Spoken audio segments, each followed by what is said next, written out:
going to bring in Utah Congressman Burgess Owens. And Representative Burgess, let's talk first and foremost about college tuition. It went parabolic after President Obama kicked out the middleman. I'll never forget, he bragged about that and how prices were going to go down. Since then, the federal government's rubber stamped every application, no matter how crazy it is. Now, your committee on education and the workforce has come up with some ways to save taxpayers a lot of money, so tell us about it. Well, thank you, Charles, and you're right. I remember that day, too, because I had one of my girls was actually going into the college situation, and I realized at some point it's going to be a mess. But what we've done, we have a focus on making sure we have transparency and getting the right product. And that's what's been missing in our educational system, the outcome.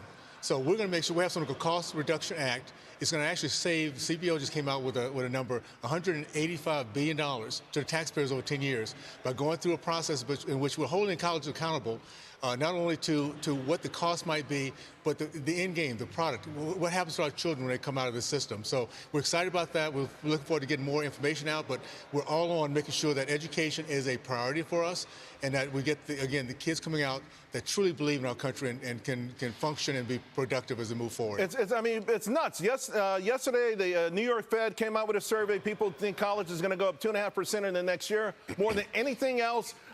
Interest rates on these loans through the roof.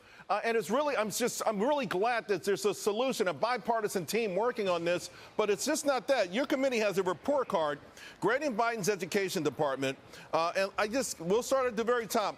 Combating anti-Semitism on college campuses, you give the Biden administration an F. You can go down the list of things that the Biden administration has done. Keep in mind, in the 3 years, we have found nothing yet that they've come out ahead on.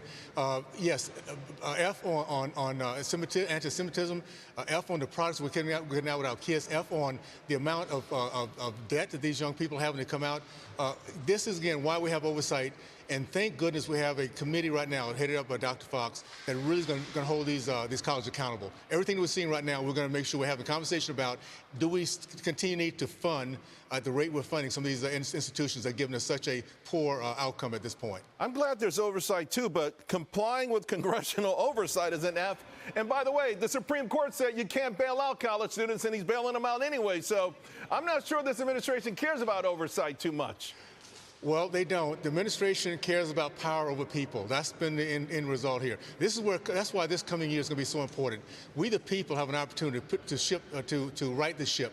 And part of this will making sure that the administration we have coming in will give us, first of all, give us enough in the House of Representatives that we can hold these people accountable, that we have the votes, we can start pulling money back. We'll get that done. American people come through for us and bring the right representatives to the House, the representatives at this point. Before I let you go, and I only have 30 seconds, but it's been a cramped show.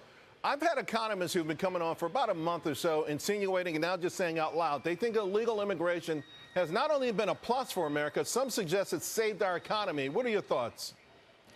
No, it's a drain. Right now, the report just came out that over 40% are not adding anything to our economy. No, there's nothing that, when we have chaos, there's nothing good about chaos. So don't believe that. We need to get back to a rule of law, making sure that people come here, they're adding to our economy, not taking away from us, and more importantly, respecting our culture, which is not happening right now. So we need to change this, and the new representative, and with President Trump and the Senate, will get that accomplished for us. I'm looking forward to that change of pace for sure. All right, sir, and I'm looking forward to trying to get you on more often. It's been far too long. Thank you so much. Thank you, Charles. I appreciate it, buddy.